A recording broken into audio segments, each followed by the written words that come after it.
सर्वप्रथम सर्वांना श्री स्वामी समर्थ.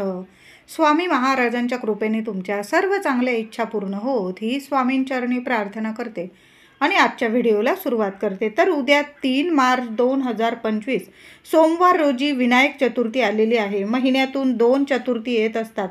एक शुक्ल पक्षात ती विनायक चतुर्थी असते आणि कृष्ण पक्षात येणारी चतुर्थी ती संकष्ट चतुर्थी आपण करत असतो. बरेच लोक उपवास करतात आणि दोन्ही चतुर्थींचं व्रतसुद्धा बरेचसे लोक करत असतात. पण आपण खास करून संकष्ट चतुर्थीचं व्रत करत असतो.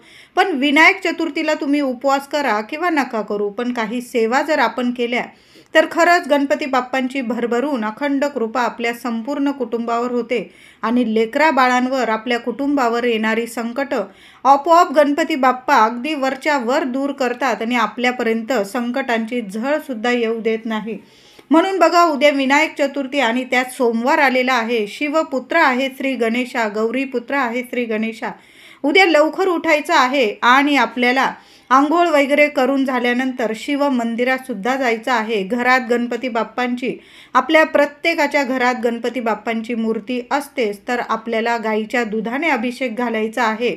छान अशी गणपती बाप्पांची स्थापना करायची आहे. तुम्ही तांदळाच्या राशीवर स्थापन करा किंवा विड्याच्या पानांवर 2 विड्याची पानं घ्या आणि त्यावर जरी गणपती बाप्पांची स्थापना केली तरीही चालेल. विड्याची पानं ही थंड असतात आणि आता बघा, हळूहळू उष्णतासुद्धा वाढायला सुरुवात झालेली आहे. उन्हाळ्याची चाहूल लागलेली आहे. तर विड्याची पानं गणपती बाप्पाला प्रसन्न करतात. तुम्ही गणपती बाप्पाची स्थापना एकतर तांदळाच्या राशीवर करा किंवा 2 विड्याची पानं घ्या आणि त्यावर गणपती बाप्पाची मूर्ती ठेवायची आहे. नंतर ती विड्याची पानं दुसऱ्या दिवशी विसर्जनात टाकली तरीही चालेल. अशा पद्धतीने गणपती बाप्पाची छान उद्या देवघरात स्थापना करायची आहे. 21 दुर्वांची जुडी स्वतःच्या हाताने कुटुंबातील एकाने तरी आपल्याला गणपती बाप्पाला 21 दुर्वांची जुडी अर्पण करायची आहे. जास्वंदाचं फूल अर्पण करायचं आहे. आता उद्या तुमच्याकडून जर काही नैवेद्य झाला नाही, कारण आपण सर्वच जण संकष्टीला गणपती बाप्पाला मोदकांचा, लाडूंचा नैवेद्य करत असतो घरात. तुमच्याकडून झाला तर उद्या 11 किंवा 21 तळणीचे, उकडीचे मोदक तुम्ही दाखवू शकता बाप्पाला. नाहीच झालं, छोटीशी खोबऱ्याची वाटी घ्यायची आहे आणि त्यात जेवढा बसेल तेवढा गूळ घ्यायचा आहे. एखाद्या वाटीत ठेवा आणि पाणी फिरवून त्या गूळ खोबऱ्याचा गणपती बाप्पाला उद्या सकाळीच नैवेद्य जरूर दाखवायचा आहे. आता बऱ्याच माझ्या महिला मैत्रिणी ऑफिसला गेल्या असतील. तुम्ही ही सेवा संध्याकाळी जरी केली तरीही चालेल. आपण सकाळी तर गणपती बाप्पाला अभिषेक करून आपण ऑफिसला जाल.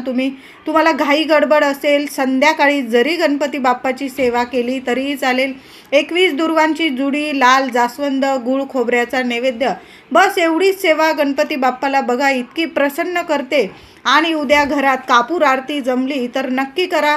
नाही तर तुपाच्या दिव्याने जरी गणपती बाप्पाची, गौरी मातेची, महादेवांची अशा 2-3 आरत्या, आपल्या स्वामींची अशा 2-3 आरत्या केल्या ना तुम्ही उद्याचा दिवस पण उद्या ही सेवा विनायक चतुर्थी आहे, सोमवार आहे, मोठे संकट आपल्यावरून टळून जातात. कामाची मुलांवर येणारे काही संकट तुम्हाला शुभ जातात. बाप्पा नेहमी रक्षण पाऊल टाका. अगदी यशस्वी होऊनच घरी याल तुम्ही. विद्यार्थी असो, महिला असो, पुरुष दादा असो, प्रत्येकाने उद्या गणपती बाप्पाला 21 दुर्वांची जुडी, जास्वंदाचं फूल आणि थोडंसं गूळ खोबरं नैवेद्य दाखवून तो प्रसाद तुम्ही संध्याकाळी सहकुटुंब, सहपरिवार सर्वांनी थोडा थोडा गूळ खोबऱ्याचा प्रसाद स्वरूप घ्यायचा आहे. गूळ खोबरं म्हणजेच आपल्या गणपती बाप्पाला खूप प्रिय आहे. आपण गूळ खोबऱ्याचेच मोदक नक्कीच बनवत असतो दर संकष्ट चतुर्थीला. झालं तर उद्या नक्की मोदकांचा नैवेद्य दाखवा. आता उद्या सोमवार सुद्धा आहे. आपल्याला महादेवांच्या मंदिरात जायचं आहे. प्रत्येकाने मंदिरात उद्या नक्की जा आणि प्रत्येक मंदिरात गणपतीची मूर्ती सुद्धा असते. बघा, प्रत्येक महादेवांच्या मंदिरात जाल, गणपती बाप्पांची मूर्ती असते. तर उद्या काय करायचं, महादेवांच्या मंदिरात गेल्यानंतर प्रथम गणपती बाप्पाचं, श्री गणेशाचं दर्शन घ्यायचं आहे. गौरीपुत्र, शिवपुत्र आहे श्री गणेशा. आधी गणपती बाप्पाचं दर्शन घ्यायचं आहे. बाप्पाला दुर्वा, फूल अर्पण करायचं आहे, नमस्कार करायचा आहे आणि तुमच्या मनातली इच्छा बोलून घ्यायची बाप्पाकडं आणि मग आपल्याला महादेवांची सेवा करायची आहे. महादेवांना दुधाने, पाण्याने, पुन्हा आधी पाण्याने, मग दुधाने, पुन्हा पाण्याने असा छान अभिषेक घाला. पंचामृत नेलं असेल तर पंचामृताने घाला. उन्हाळा सुरू आहे, तुम्ही उसाच्या रसाने सुद्धा अभिषेक घालू शकता. महादेवांना प्रत्येक पदार्थ खूप खूप प्रिय आहे. दही, दूध, मध, साखर, तूप म्हणजे या गोष्टी महादेवांना खूप प्रसन्न करतात. खूप त्रासात असाल तर पंचामृताने अभिषेक घाला. संतान प्राप्ती होत नसेल तर दुधाने, गाईच्या कच्च्या दुधाने अभिषेक घालायचा आहे. ज्या पण गोष्टी घ्याल ना चांगल्या घ्या. त्यात कुठलंही म्हणजे आपण आदल्या दिवसाचं वापरायचं नाही. आपण तीर्थ पण बनवतो आपण पंचामृत, तर सर्व गोष्टी आपल्याला ताज्या घ्यायच्या आहे. आणि आपल्याला तांब्याच्या भांड्यात अजिबात या गोष्टी न्यायच्या नाही. तुम्ही वेगळ्या स्टीलच्या वगैरे भांड्यात या गोष्टी नेल्या तरीही चालेल. कारण तांब्याच्या भांड्यात जर या दही, दूध वगैरे नेलं तर लगेच या गोष्टी नासतात आणि खराब असलेल्या वस्तू कधीच महादेवांना अर्पण करू नये. उद्या प्रत्येकाने महादेवांच्या मंदिरात जाऊन गणपती बाप्पांची, महादेवांची सेवा जरूर करायची आहे. दुधाने, पंचामृताने किंवा गाईच्या कच्च्या दुधाने किंवा तुम्हाला उसाच्या रसाने, मधाने, ज्या पदार्थांनी अभिषेक घालायचा आहे छान अभिषेक घाला. भस्म, चंदन अर्पण करायचं आहे. मधल्या 3 बोटांनी चंदन लावायचं आहे. आपल्याला शिवपिंडीला बेल अर्पण करायचं आहे. एका तरी बेलाला 3 पानांना आपल्याला चंदनाचं बोट लावायचं आहे आणि पालथं स्वरूप महादेवांच्या शिवपिंडीवर तुमची इच्छा बोलून घ्यायची आणि ते बेलपत्र अर्पण करा. पांढरी फुलं नेलेली असेल तुम्ही पांढरी फुलं अर्पण करा. गोकर्णाचं फूल मिळालं तुम्हाला तर एक का होईना गोकर्णाचं फूल अर्पण करायचं आहे. शांत बसा. ओम नमः शिवाय, ओम नमः शिवाय तुम्हाला मंत्र जपायचा आहे. 108 वेळा ओम नमः शिवाय मंत्र जपायचा आहे. त्याचबरोबर गणपती बाप्पाचा सुद्धा आधी मंत्र जपायचा आहे. ओम गण गणपते नमः, ओम गण गणपते नमः. किमान 21 वेळा तरी गणपती बाप्पाचा मंत्र जपा आणि मग 21 वेळा ओम नमः शिवाय, ओम नमः शिवाय असा मंत्र जपायचा आहे. शांत बसा. कोण काय म्हणतंय तुमच्याबद्दल कुठलीच चिंता करू नका. सर्व महादेवांवर, आपल्या गणपती बाप्पांच्या चरणी, आपल्या स्वामींच्या चरणी सोडून द्या. बघा आयुष्याचं सोनं होईल. आपल्या महादेवांवर तुम्ही विश्वास ठेवा. एक बेलपत्र उद्या आपल्या महादेवांना बेलपत्र जरूर अर्पण करायचं आहे. आपण घरी सुद्धा येताना खाली हात येऊ नका. आपला जो लोटा असतो, पाणी ज्यात नेता तुम्ही त्या लोट्यात आपल्याला थोडंसं तीर्थ जरूर आणायचं आहे. जलाधारीच्या इथून दर सोमवारी जरी तुम्ही हा उपाय केला, तुमच्या घराजवळ मंदिर असेल, तुम्ही रोज जाताय अंघोळ झाल्या मंदिरात, तर येताना, घरी येताना कधीच खाली हात येऊ नका. थोडं का होईना तीर्थ तिथंच घेतलं आणि तिथंच जरी महादेवांसमोर तुम्ही पिऊन घेतलं तरीही चालेल. पण खूप छान अनुभव येतात. अगदी सोन्यासारखे दिवस येतात. कितीही त्रासात असू द्या तुम्ही, जगातलं कितीही मोठं संकट असू द्या तुमच्यावर, महादेव त्यातून तुम्हाला मार्ग जरूर काढून देतील. म्हणून उद्या तीर्थसुद्धा घरी घेऊन यायचं आहे आणि जे हातात तुम्हाला बेलपत्र येईल ना ते सुद्धा उचलून आणायचं आहे.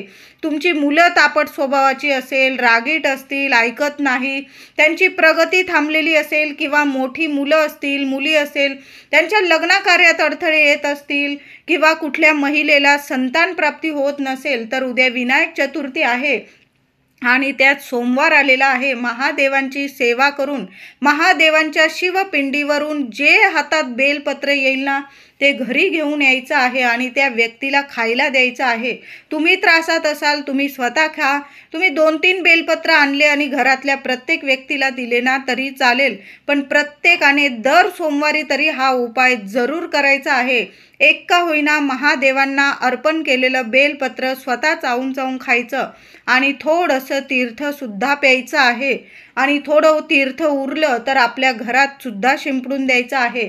फक्त 4 दिवस वगैरे असतील, तुमच्या घरात मुली मोठ्या असतील किंवा तुम्हाला स्वतःला असेल तर हे उपाय अजिबात करू नका. ज्या व्यक्तीने महादेवांची सेवा मंदिरात जाऊन केलेली आहे तिथंच तुम्ही बेलपत्र खाऊन घ्या आणि तिथंच तुम्ही तीर्थ पिऊन मग घरी यायचं आहे. आपण उद्या महादेवांच्या मंदिरात जाणारच आहोत. गणपती बाप्पाच्या चरणी थोडंसं गूळ खोबरं, 21 दुर्वांची जुडी, लाल जास्वंद आणि एखादं फळ नेता आलं तुम्हाला बरोबर तर नक्की घेऊन जा. डाळिंब नेता आलं तर नक्की गणपती बाप्पाच्या चरणी एक डाळिंब नक्की अर्पण करायचं आहे. मनातील अवघड इच्छा तुमची पूर्ण होणार आहे. महादेवांना सुद्धा एखादं डाळिंब किंवा तुम्ही जी फळं नेत असाल, तुम्ही केळी नेऊ शकता, सफरचंद, संत्री, सिजनेबल जी फळं मिळतील तुम्हाला ते नेलं तरीही चालेल, एखादं शहाळं अर्पण केलं तरीही चालेल, पण एक का होईना फळ महादेवांना, गणपती बाप्पांना नक्की अर्पण करायचं आहे. खाली हात जाऊ नका. तुम्हाला सुद्धा खाली हात महादेव, गणपती बाप्पा कधीच पाठवणार नाही. इतकी झोळी भरून देतील भोलेनाथ की काही मागायलाच उरणार नाही तुम्हाला. उद्याचा दिवस छान आहे. जरी विनायक चतुर्थी तुम्ही उपवास करा किंवा नका करू, गणपती बाप्पाची, महादेवांची, गौरी मातेची, संपूर्ण शिव कुटुंबाची आपल्याला सेवा जरूर करायची आहे. नक्की करा. महादेवांसमोर एखादा दिवा नक्की लावून द्या. कापूर नेला असेल तर महादेवांना नक्की कापूर आरतीने ओवाळायचा आहे. तुम्ही सर्व जरी मंदिरात गेले, पती पत्नी मुलं येत असतील, नसेल येत, तुम्ही महिलांनी जा किंवा पुरुष दादांनी, घरातल्या एका व्यक्तीने तरी आपल्याला उद्या मंदिरात जाऊन सेवा नक्की करायची आहे. आणि घरी सुद्धा आपल्या गणपती बाप्पांची, महादेवांची नक्की सेवा करा. सर्व देवी देवतांची सेवा करा. आरती उद्या आपल्या देवघरात गणपती बाप्पांची, आपल्या महादेवांची, आपल्या स्वामींची, देवी आईची कापूर आरती महिलांनो जरूर करायचं आहे. तुम्हाला झालंच तर विनायक चतुर्थी आहे, कापूर सोबत एखादा खोबऱ्याचा तुकडा, सुक्या खोबऱ्यावर तुम्हाला कापूर जाळता आला तर नक्की जाळा. जसं आपण संकष्ट चतुर्थीला करतो, सुक्या खोबऱ्यावर कापूर जाळणं खूप शुभ ठरतं. जसं आपण नारळावर कापूर जाळतो, कापूर होम करतो, तेच आपल्याला फळ प्राप्त होतं. म्हणून तुम्हाला उद्या सुक्या खोबऱ्यावर कापूर जाळता आला, एक 2-4 कापूर वड्या, सुक्या खोबऱ्याचा छोटासा तुकडा घेतला, एखाद्या वाटीत ठेवा. ज्यात तुम्ही नेहमी कापूर जाळता त्या वाटीवर एखादा सुक्या खोबऱ्याचा तुकडा ठेवा आणि त्यावर एक एक करून कापूर जाळा. संपूर्ण घरात कान्या कोपऱ्यात फिरवा. ते भांडं शेवटी आपल्या मुख्य उंबरठ्यावर ठेवून द्या. नावाला सुद्धा तुमच्या घरात नकारात्मकता राहणार नाही, वास्तुदोष राहणार नाही, पितृदोष, कुणी शत्रू त्रास देत असेल, संपूर्ण नष्ट होईल. गणपती बाप्पांची अखंड कृपा राहील. व्हिडिओ आवडला असेल तर लाईक करा, शेअर करा, चॅनलला कृपया सबस्क्राईब करा.